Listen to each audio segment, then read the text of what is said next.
శ్రీవారి కారం, శ్రీవారిని ప్రేమించే వారి కోసం. శ్రీవారి spices, chilli, turmeric, coriander powder.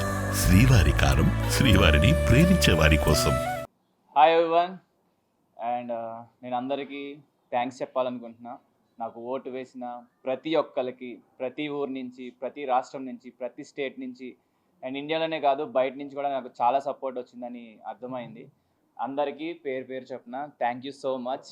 నన్ను ఎంత బాగా ఆదరించినందుకు I'm very grateful to you. లైఫ్లో ప్రతి ఒక్కరికి బిగ్ బాస్ జర్నీ ఉంటే చాలా బాగుంటుంది, చాలా నేర్చుకోవచ్చు అనిపించింది. ఎందుకంటే మనం ఫాస్ట్ లివింగ్ వరల్డ్లో ఉన్నాం. మొబైల్ లేకుండా కానీ, లేదంటే లిమిటెడ్ రేషన్ ఉన్నా మనం ఎలా ఉంటామో, అసలు ఉండగలమా లేదా అని ఒక ఎక్స్పీరియన్స్. యూజువల్లీ మనకి గొడవలు అయితే వాళ్ళతో మాట్లాడడం, బట్ అక్కడ ఎలా మాట్లాడాలి, గొడవల్ని ఎలా సార్ట్అవుట్ చేసుకోవాలి, లేదా మనం చాలా మందితో చాలా బాగుంటాం, బట్ ఒక గొడవగానే ఆ గొడవనే పట్టించుకుంటాం కానీ బాగున్నాయన్నీ వదిలేస్తాం. బట్ బిగ్ బాస్లో అది నేర్చుకుంటారు. గొడవని మర్చిపోవాలి, బాగున్నాయి మాత్రమే గుర్తుపెట్టుకోవాలి అనేది బాగా నేర్చుకుంటారు.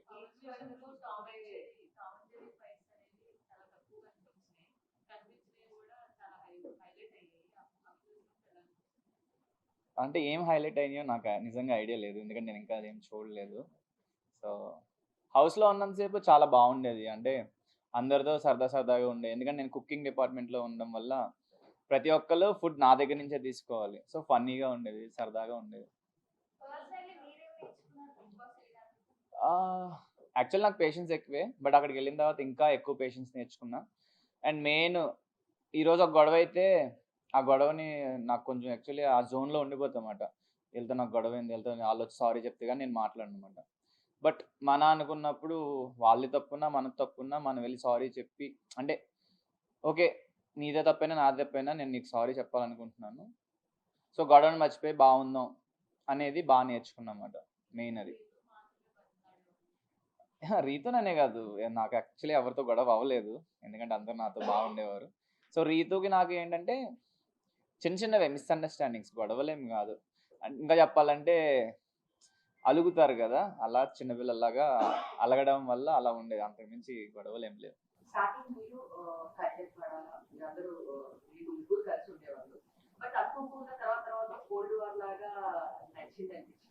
లేదు, అసలు కోల్డ్ వార్ అని ఏం లేదు. స్టార్టింగ్లో కూడా ఇప్పుడు నార్మల్ ఎండింగ్ దాకా కూడా మేము కలిసే ఉన్నాం. బట్ ఏమైందంటే నేను యాక్చువల్లీ ఎవరైనా ఏమైనా మాట్లాడుకున్నప్పుడు అది నాకు ఇంట్రెస్ట్ ఉంటేనే ఉంటా. సో వాళ్ళు ఏయో మాట్లాడుకునేవారు, నాకు ఇంట్రెస్ట్ ఉండదు అవి. సో వాడు వచ్చి మాట్లాడంటే వాళ్ళు కుల్లి జోక్స్ లేకపోతే వేరే ఏమైనా టాపిక్స్ వాళ్ళకి సంబంధించినవి, సో నాకు అవి కొంచెం అర్థం కావు. సో నేను ఎందుకు అక్కడ ఉండడం అని అలా వెళ్ళిపోయాను అంతే.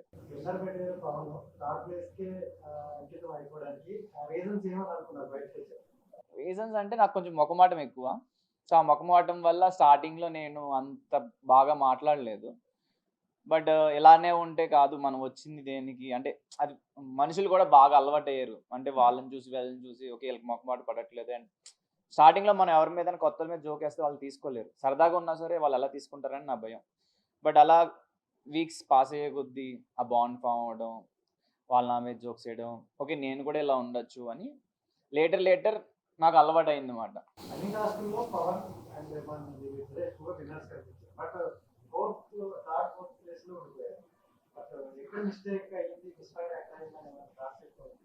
అలా యాక్చువల్లీ టాస్క్ విషయానికి పక్కన పెడితే కొంతమంది మనుషులు ఏం చేయకపోయినా నచ్చేస్తారు, కొంతమంది ఏం చేసినా నచ్చరు. సో మేబీ అలాగా టాప్ 2లో ఉన్న వాళ్ళు ఏం చేసినా చేయకపోయినా లేకపోతే ఎందుకు నచ్చారు అన్నది ఇంకా ఇండివిజువల్ ఒపీనియన్.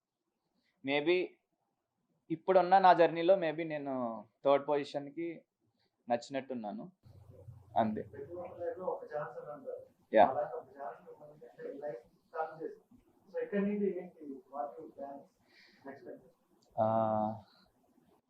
ఇక నుంచి ఇంకా లైఫ్లో బిజీ ఉండాలి, ఇంకా మంచి ప్రాజెక్ట్స్ చేయాలి, అండ్ ఇంకా న్యూ పీపుల్తో ఇంటరాక్షన్స్ ఉండాలి, ఇండస్ట్రీ వాళ్ళతో ఇంకా టచ్లో ఉంటూ చాలా నేర్చుకోవాలి అందరి దగ్గర.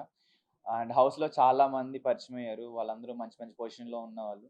సో వాళ్ళ బాండ్ అయితే ఉంది, బయటికి వెళ్ళాక కూడా అది కంటిన్యూ అవుతుంది, ఎందుకంటే వాళ్ళు చాలా ప్రేమగా ఉన్నారు నాతో. సో వాళ్ళ దగ్గర చాలా నేర్చుకొని లైఫ్లో బాగా గ్రో అవుతాను అనే నమ్మకం అయితే ఉంది.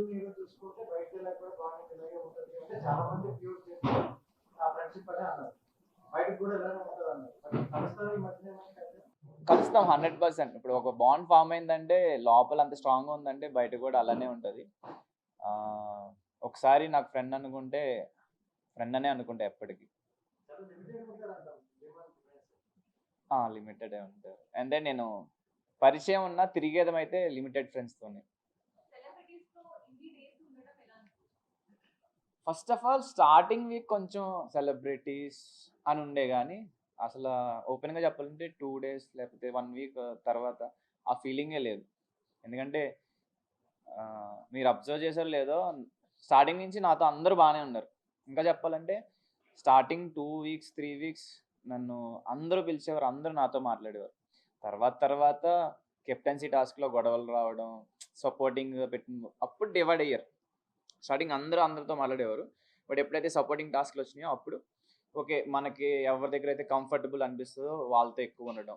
సో అట్లా డివైడ్ అయ్యారు అంతే. ప్రస్తుతానికి అయితే మిస్ అవ్వట్లేదు. ఎందుకంటే మా ఫ్యామిలీ మెంబర్స్ని, ఫ్రెండ్స్ని అండ్ అందరినీ చూడడం అండ్ బయట వాళ్ళకి వచ్చాం. బట్ డెఫినెట్లీ మిస్ అవుతా ఫర్దర్ డేస్లో. ఎందుకంటే అక్కడ చాలా హ్యాపీగా ఉండేది. దట్టు నాకు గేమ్స్ అంటే చాలా ఇష్టం. లెగడం, గేమ్స్ ఆడడం అండ్ మనుషులతో తక్కువ మందితో ఉన్న, అంటే బయట వరల్డ్లో ఏంటంటే మనం పరుగులెట్టాలి, బట్ అక్కడ అలా లేదు. సో అది చాలా బాగా నచ్చింది. బయట కన్నా బిగ్ బాస్ హౌస్ బాగా నచ్చింది. అదైతే 100%.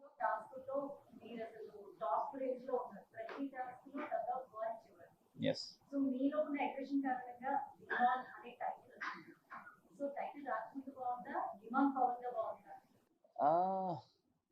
అంటే నేను డిమాన్ అని పెట్టుకున్నదే నేను ఇంకా బెటర్ పర్సన్ అవ్వాలని. సో అది వచ్చిన తర్వాతే I'm feeling good.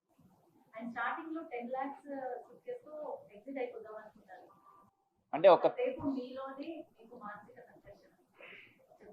Yes yeah వాళ్ళు చాలా హ్యాపీ ఫీల్ అయ్యారు. యా లేదు, యాక్చువల్లీ నాకు షో ఫార్మాట్స్ అవి తెలీదు. నేను టీవీ అవి చాలా తక్కువ చూస్తామాట. సో అందుకే ఈవెన్ ఇమాన్యుల్ అన్న లాస్ట్లో టాప్ 5 కూర్చోబెట్టినప్పుడు అడిగినప్పుడు ఈ గేమ్కి వచ్చిన వాళ్ళు అందరూ స్ట్రాటజీస్ ప్లే చేద్దాం, ఈ గేమ్లో ఎలా ఆడితే బెనిఫిట్ అవుద్దో అవన్నీ తెలుసుకున్న లోపే నేను టాప్ 5లో వచ్చి కూర్చున్నా అని చెప్పి. నాకు తెలియదు యాక్చువల్లీ. నేను అందుకే 7.5 దగ్గరే, అంటే ఇంకా పెంచుతారో లేదో ఇది లాస్ట్ అమౌంట్ ఏమో అని నేను మా పేరెంట్స్ని అడుగుతా ఉన్నా. అదే షో ఫార్మేట్ టెక్నిక్స్ అన్నీ తెలుసుంటే వెయిట్ చేసేవాడిని. But I'm happy. అంటే వాళ్ళు పెంచేవారో లేదో తెలియదు, బట్ స్టిల్ లక్కీ నేనే. 100%. అంటే ఎవ్రీ వీక్ మనకి నాకు సార్ వచ్చేసి చెప్తారు కదా, అంటే ఎప్రిషియేషన్ కానీ లేకపోతే పాయింట్స్ కానీ. సో నేను వీక్ బై వీక్ స్టార్ట్ చేసిన ఓకే మనం ఈ పొజిషన్లో ఉండొచ్చు అంటే అనిపిస్తుంది కదా. అట్ ది సేమ్ టైం నేను ఒక 7 weeks అంటే నేను కంటెండర్గా కూడా లేను. ఇప్పుడు మనం యాజ్ ఏ పర్సన్గా లేకపోతే టాస్క్ అయినా ఏదైనా ఆడినా మన పర్సనాలిటీ అన్నది బయటకు వస్తుంది. సో నేను 7 weeks కూర్చున్నప్పుడు జనాలకి ఎలా తెలుస్తాను నేను ఏంటో తెలీదు. సో నా మైండ్లో అదే ఉంది, నేను 7 weeks కూర్చున్నా, ఆ 7 weeks బాగా ఆడిన వాళ్ళు ఖచ్చితంగా ప్రజలకు నచ్చుతారు. సో అందుకే నేను టాప్ 5లో ఉంటానని ఫిక్స్ అయ్యాను కానీ టాప్ 1 అవుతానని అనుకోలేదు. అయిపోయిన తర్వాత బయటికి వచ్చేసిన తర్వాత ప్రతి ఒక్కరికి అంటే బ్యాక్ లో నేను ఇలా చేస్తుంటే బాగుండేది, దీనివల్ల నేను మిస్ అయ్యాను, లాస్ అయ్యాను, ఆ ప్లేస్ లో నన్ను నేను ఇలా మార్చుకుంటే బాగుండేది అని ఉంటుంది. సో మీరు అలా లాస్ అయిన థింక్ కానీ లేదంటే సిచ్యువేషన్ కానీ ఏమైనా ఉందా? లాస్ అయినవి ఏమీ లేవు కానీ రీతుని ఎప్పుడైతే పుష్ చేశానో, ఈవెన్ నేను ఫ్రెండ్లీ నా ఎక్స్ప్రెషన్ అలా ఉన్నా నేను జస్ట్ ఇలానే అంటున్నా, అది చేయకుండా ఉండాల్సింది అని ఫీల్ అయ్యా.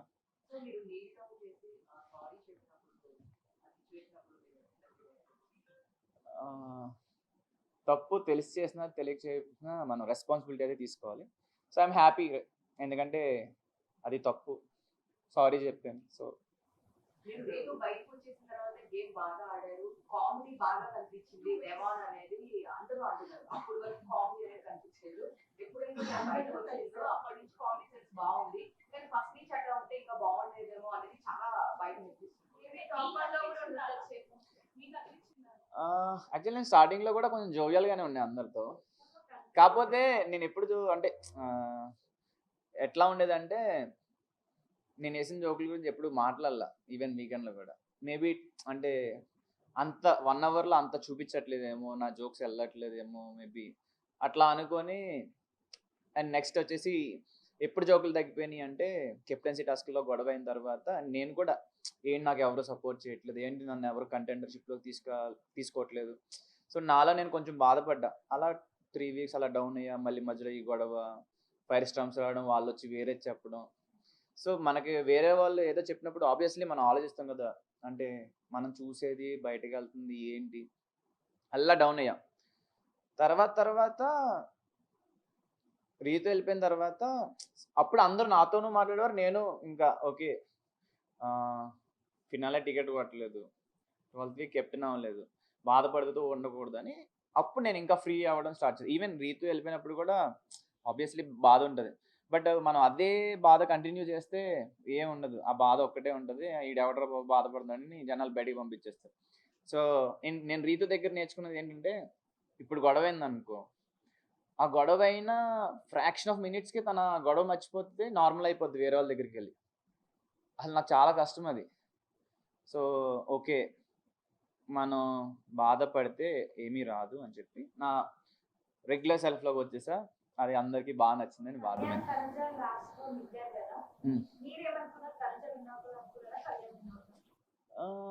అంటే హోస్ట్ సార్ చెప్పిన హైప్ ప్రకారం నేను అంటే వీకెండ్లో మనకి ఇన్పుట్స్ ఇచ్చిన ప్రకారం అయితే కళ్యాణ్ విన్ అవుతాడు అనుకున్నాను.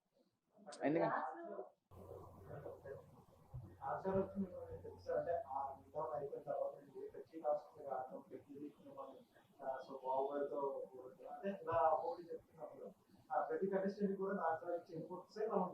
అవును, యాక్చువల్ చాలా హ్యాపీ ఫీల్ అయ్యా. ఎందుకంటే మనల్ని ఎవరైనా అప్రిషియేట్ చేసినప్పుడు మనం కష్టపడిన దానికి ఆ ఫీలింగే అన్నిటికన్నా ఎక్కువ. మనం ఎంత కష్టపడినా, ఎంత మనీ సంపాదించినా ప్రజలు మనల్ని మెచ్చుకుంటున్నారా, లేదా మనకి ఇష్టమైన వాళ్ళు మనల్ని మెచ్చుకుంటున్నారా, సో ఆ ఫీలింగ్ అయితే కొట్టేది ఏది లేదు. యా 100%. ఈవెన్ ఆయన నోట్లోంచి ఏదైనా మాట వస్తే ఆబ్వియస్లీ అదే అందరూ కూడా అదే చూసి వావ్ అని అనుకుంటారు కదా. సో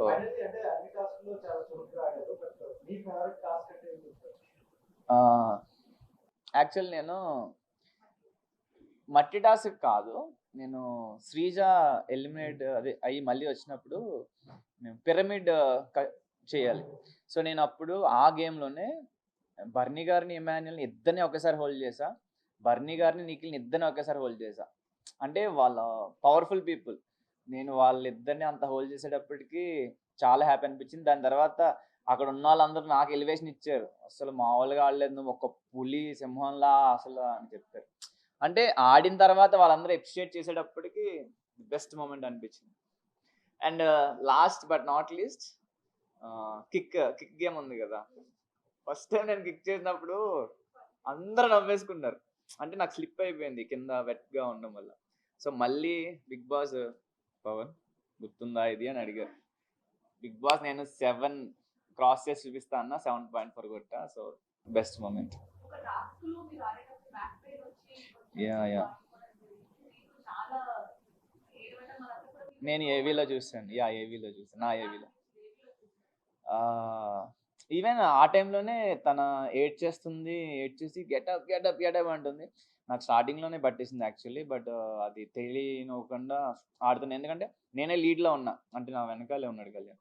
సో నేను ఫినిష్ చేసేస్తాను, ఐ కెన్ ఎండ్యూర్ చేసుకుంటా అనుకుంటే అది పెయిన్ ఎక్కువైపోయింది. నేను కాసేపు పడుకొని స్టార్ట్ చేద్దామని ట్రై చేశాను. అక్కడ నాకు ఎవరు సపోర్ట్ చేయట్లా, రీతు తప్ప స్టార్టింగ్లో ఎవ్వరు ఎంకరేజ్ చేయాల. No one, not even one. నేను ఎప్పుడైతే పడిపోయి కష్టపడుతున్నానో అయినా సరే దెన్ అప్పుడు ఇంట్లో వాళ్ళందరూ స్టార్ట్ చేశారు. ఎలా అయినా కంప్లీట్ చేయాలి అనుకున్నా, బట్ నా వల్ల అట్ ది సేమ్ టైం ఇంకా ఎంత ట్రై చేసినా పెయిన్ ఎక్కువై ఫర్దర్ వీక్స్లో నాకు ఇబ్బంది అవుతుందేమో అని చెప్పేసి. అండ్ కళ్యాణ్ అంటే వాడు కూడా ఎమోషనల్ అయ్యి మా మమ్మీ కెప్టెన్ అవ్వాలని నాకు 11th వీక్లో చెప్పాడు. Okay Kalyan go for it అని అన్నాను అంతే. ఈవెన్ పాస్ చేయొచ్చు మనం ఆ గేమ్ కావాలనుకుంటే, బట్ నాకు అలా ఏమనిపించలే, మనోడే కదా గెలుస్తుంది అనిపించింది. మై డియర్ ఆడియన్స్, ప్రియమైన ప్రజలారా, I'm very proud and I'm very glad. నాకు మీరు ఇచ్చిన ప్రేమ నేను లైఫ్ లాంగ్ గుర్తుపెట్టుకుంటాను. అండ్ ఇది నాకు జస్ట్ బిగినింగ్. నేను ఇంకా మంచిగా ప్రాజెక్ట్స్ చేస్తూ మీ అందరికీ కనబడుతూ ఉండాలనుకుంటున్నాను. నాకు ఎవరైతే ఓట్ చేసి నన్ను గెలిపించారో వాళ్ళందరికీ పేరు పేరు చొప్పున నా ధన్యవాదాలు. అండ్ మా హోమ్ టౌన్ తణుకు నుంచి నాకు చాలా సపోర్ట్ వచ్చింది. అండ్ మా ఫ్యామిలీ మెంబర్స్, మా రిలేటివ్స్ అందరూ కూడా చాలా కష్టపడ్డారు. మా ఫ్రెండ్స్ వాళ్ళందరికీ కూడా thank you so much from bottom of my heart.